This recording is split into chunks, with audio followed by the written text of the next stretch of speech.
Hey guys, so today I'm going to be talking about the current controversy with the Anastasia Subculture palette. And you might be thinking, well, why are you dedicating an entire video to this? Isn't that kind of superficial to do something like that? No. The reason why I'm doing this is because of my background. I feel like I am more than qualified to speak on this subject because of my work experience, and I will elaborate on that in just a second. I just want to briefly explain in case somebody doesn't totally understand what the topic is. Anastasia Beverly Hills is set to release a new eyeshadow palette called Subculture. And ahead of the release, they always send out free palettes to beauty bloggers and people in the industry so that they can try it out and either promote it or give it a bad review and build up some buzz ahead of time. And a lot of people were not liking the new palette. They felt as if the quality just wasn't there compared to the Modern Renaissance palette.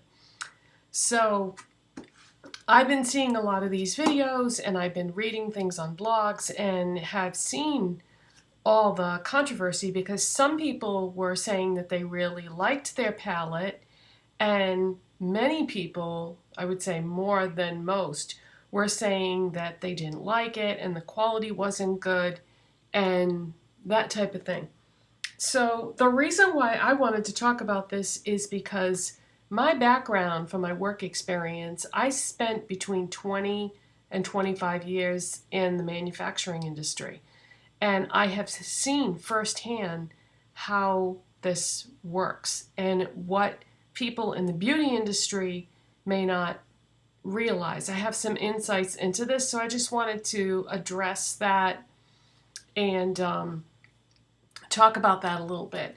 Yeah, I worked in manufacturing between 20 and 25 years in many different capacities. Everything from assembly, basic assembly, putting things together by hand, to working on different types of equipment. And then later on, I got involved in inspection and quality control. And even though it wasn't makeup that we were manufacturing, it was electronics, actually, precision electronics. I have seen what goes on in factories just in general enough to give some insight on this topic. I have never been to a makeup manufacturing facility, but I'm sure it's not all that different than a company that manufactures other things like electronics. And there are a lot of things that go on behind the scenes that people aren't really aware of. Number one, the amount of products that are produced versus what is actually sold is a huge discrepancy. What I mean by that is most of the products that are manufactured, well, not most, a large percentage of the products that are manufactured never see the light of day or get put out for sale. There is a lot of waste and scrap and things that get trashed because every company has quality control standards, and anything that doesn't meet those standards usually gets thrown out and cannot be reused. You can't just remake it at a certain point.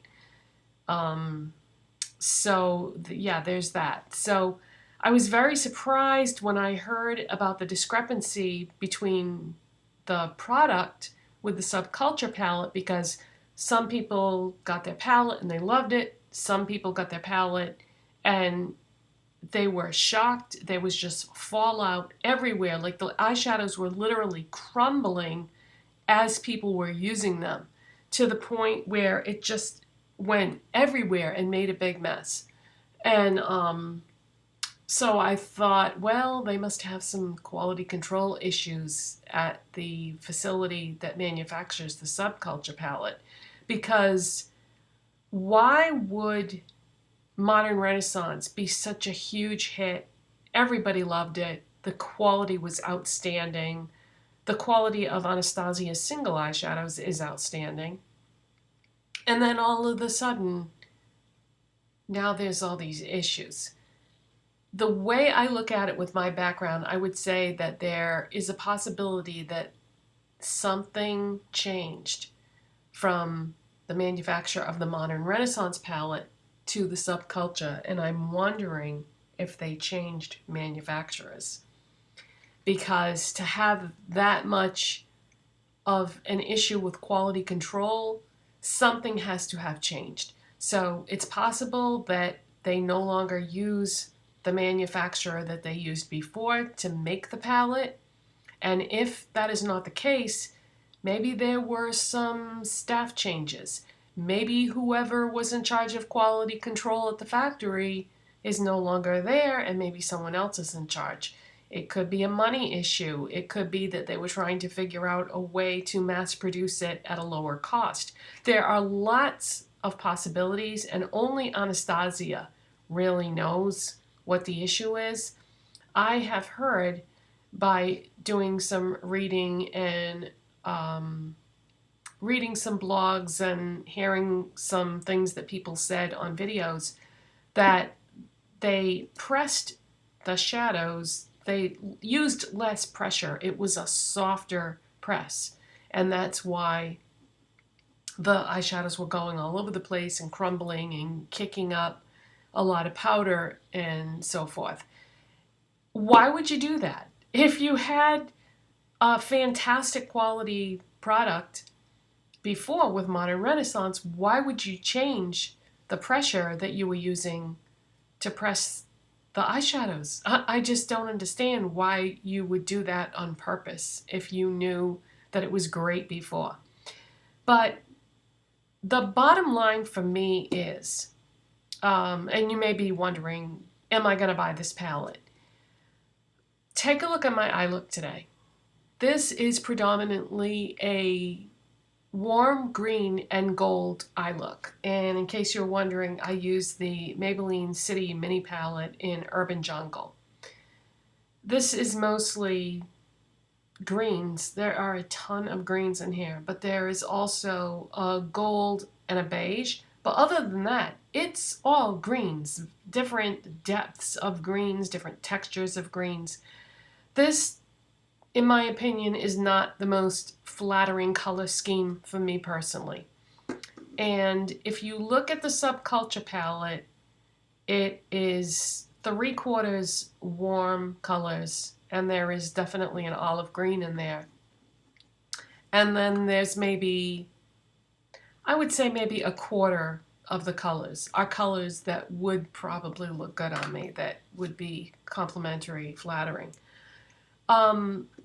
But so I would say based on that, I probably wouldn't buy it. But then again, I'm a very creative type person, and I don't usually let that stop me. I wear a lot of things that maybe aren't that flattering just because for me it's all about having fun and being creative with the makeup. So I would reserve the right to change my mind on that, because Modern Renaissance is a perfect example of that. There are a lot of colors in Modern Renaissance that aren't that flattering on me, but I bought it anyway, and I had fun with it, and I still use it occasionally. It's a great palette, so I wouldn't let that stop me. As far as all the bad press that they've been getting, I would say that if you want Subculture, don't let that stop you. Because we are fortunate enough in this country to have a situation where if you buy an eyeshadow palette, Anastasia, wherever you buy it, Ulta, Sephora, wherever it is that you buy Anastasia, Macy's, Nordstrom, and on, you have the right to bring it back if you don't like it. Now, I know that that's a little uncomfortable and it makes you feel kind of weird to go in there and ask for your money back, but that's the policy. So if you want to try it and hope that you get one of the palettes that did come out good, because it's not all of them across the board, it's some of them. And from what I understand, it's a lot of them. But you could try it. You could try buying it and see what happens. If you get a good one, great. If you get one that's not so great, you can take it back and get your money back. So don't let that stop you, I guess is what I'm trying to say. If you really want this palette and you like the color scheme of it and you think it would be a great addition for fall especially, then give it a shot. Why not? Now, if you're in another country that doesn't have such liberal return policies, that might be a different story. Because you've heard the gossip that the quality in a lot of cases isn't there, so maybe that wouldn't be the smartest thing in the world because you don't want to spend that much money and get stuck with something that you're not happy with. So you need to take all these things into consideration and take it from there. But yeah, I just wanted to mention that there had to have been some changes going on in the manufacturing process for this to happen because Modern Renaissance was great. I never heard any complaints about that. So something changed. Now what it was and why, like I said, only Anastasia knows for sure what the situation is. But I would hope that they would learn from this experience and move forward from there because Anastasia as a brand has always been pretty good. I can think of another situation though where something kind of similar happened and they fixed it. And what I'm talking about is the liquid lipsticks. When they first launched their liquid lipsticks, I bought one. I didn't like the formula. I returned it. I forgot about it. And maybe a year went by and I heard somebody raving about the Anastasia liquid lipsticks on YouTube, and I thought, why would they be raving about these? They're terrible. And then they mentioned that they had changed the formula, and I was like, really? Wow. I went out and bought one. I love it. So a similar situation happened with Anastasia, and they corrected it. They realized that the formula maybe wasn't what it should have been. They came out with a new formula, revamped the line, and now they're good. So maybe they'll do the same thing with this palette. Maybe they'll, do some testing on the stock that they have, do like a QA sample and see which batch or whatever did not come out that good and maybe make some new ones and do a harder press next time. Let's hope that that's what they do anyway. But I think in a lot of cases that it might be too late for that because this palette is launching very soon. So I think that a lot of the stock might be sitting in the back room of stores already. And they probably wouldn't know specifically which batch numbers were good and which ones were bad. That is stuff that should have been taken care of by QA or QC, the quality control or quality assurance department at the manufacturing facility. So it's probably too late for that. But going forward, they can definitely fix this. They can do a harder press and everything should be fine. So those are my thoughts on the current Anastasia Subculture palette controversy. And if you have any thoughts about this, by all means, please leave it in the comment section. I would love to hear what you have to say about this. Are you going to buy the palette? And if not, why? Or if you are going to buy it, are you going to take the chance? Whatever. Thanks so much for watching this video. If you enjoyed it, please give it a thumbs up. If you are not currently subscribed to me, please hit that subscribe button. And I'll see you next time. Bye, you guys.